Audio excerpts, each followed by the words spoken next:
Remote టీమ్స్కి training ఇవ్వడం అదెప్పుడూ ఒక పెద్ద సవాలే కదా.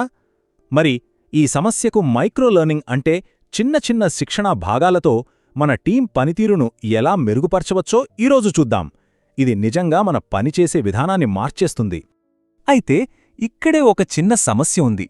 చాలా కంపెనీలు మైక్రో లెర్నింగ్ను ప్రయత్నించినా ఎందుకో ఫెయిల్ అవుతుంటాయి. చాలామందికి ఇలాంటి అనుభవం ఎదురయ్యే ఉంటుంది. అసలు ఎందుకు అలా జరుగుతుంది?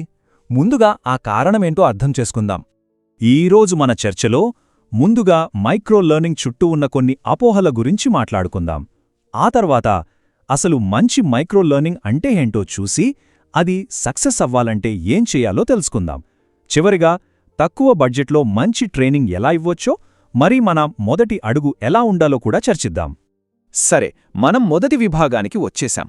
మైక్రో లెర్నింగ్ ఎందుకు చాలాసార్లు అనుకున్నంత సక్సెస్ అవ్వదో, దాని వెనకున్న అసలు కారణాలేంటో ఇప్పుడు చూద్దాం. సాధారణంగా రెండు పెద్ద తప్పులు జరుగుతుంటాయి. ఒకటి, ఇప్పటికే ఉన్న గంటల కొద్దీ ట్రైనింగ్ వీడియోలను చిన్న చిన్న 5 నిమిషాల ముక్కలుగా కట్ చేసి అదే మైక్రో లెర్నింగ్ అనుకోవడం. రెండోది, ఇది చాలా ఖరీదైన వ్యవహారం లేదా దీనివల్ల పూర్తి సబ్జెక్ట్ రాదు అనే అపోహలను నమ్మడం. కాని నిజం చెప్పాలంటే ఈ రెండూ సరికాదు. వీటిని దాటి మైక్రో లెర్నింగ్ను పర్ఫెక్ట్గా ఎలా వాడొచ్చో ఇప్పుడు చూద్దాం. సమస్యల గురించి మాట్లాడింది చాలు కదా, ఇప్పుడు పరిష్కారమేంటో చూద్దాం. అసలు సక్సెస్ఫుల్ మైక్రో లెర్నింగ్ అంటే ఏంటి? అది నిజంగా ఆచరణలో ఎలా ఉంటుంది?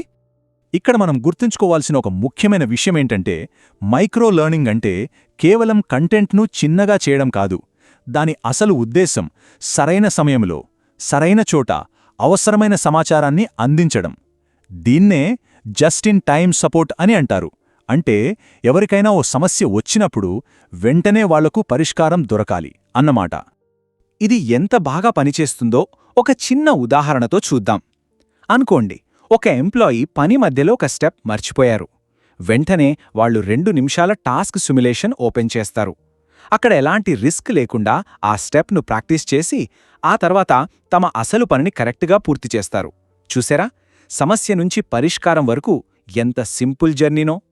ఇప్పుడు చూడండి, ఇది చాలా ఇంట్రెస్టింగ్ పాయింట్. పెద్ద పెద్ద కాంప్లెక్స్ సమస్యలను కూడా చిన్న చిన్న లెర్నింగ్ అవకాశాలుగా మార్చొచ్చు.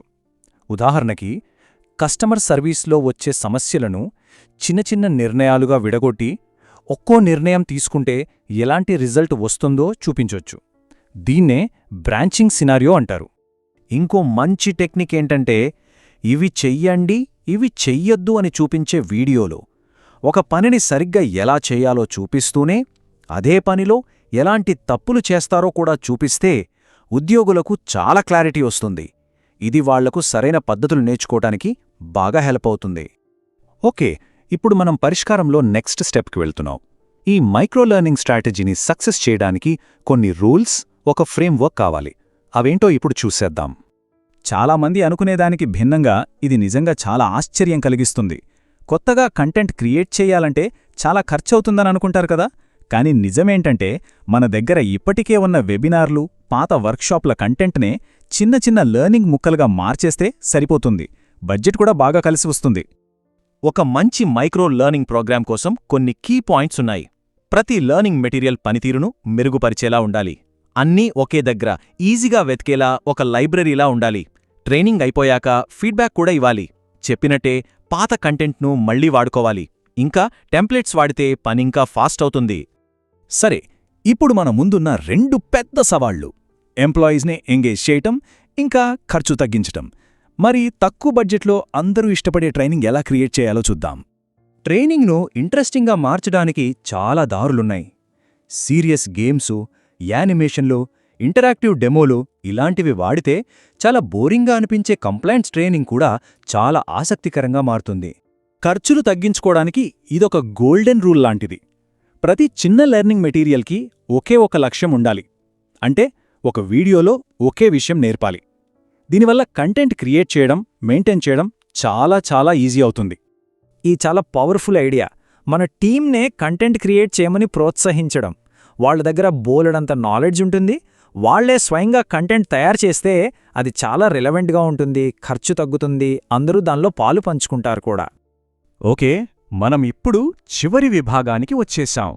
ఇప్పటిదాకా మనం నేర్చుకున్నదంతా వెంటనే ఆచరణలో ఎలా పెట్టాలో ఇప్పుడు చూద్దాం. ఈ మొత్తం చర్చలో మనం తెలుసుకోవాల్సిన ముఖ్య విషయం ఇదే. దీనికి పరిష్కారం ఎక్కువ డబ్బు ఖర్చు పెట్టడం కాదు, తెలివిగా ఆలోచించడం. మీ దగ్గర ఇప్పటికే ఉన్న ఏదో ఒక డాక్యుమెంట్ లేదా వెబినార్ను తీసుకొని దాన్నొక చిన్న, ఉపయోగపడే రిసోర్స్గా మార్చడంతో మొదలుపెట్టండి. ఇది చాలా సింపుల్ ఫస్ట్ స్టెప్. ముగించే ముందు ఒక ప్రశ్నతో ఆపేద్దాం. ఈరోజు మీ ఆర్గనైజేషన్లో ఉన్న ఏదైనా ఒక సమస్యను కేవలం 2 నిమిషాల రీసోర్స్తో పరిష్కరించగలమా? ఒకసారి ఆలోచించండి. మీ మైక్రో లెర్నింగ్ ప్రయాణం అక్కడ్నించే మొదలవ్వచ్చు. Please do subscribe.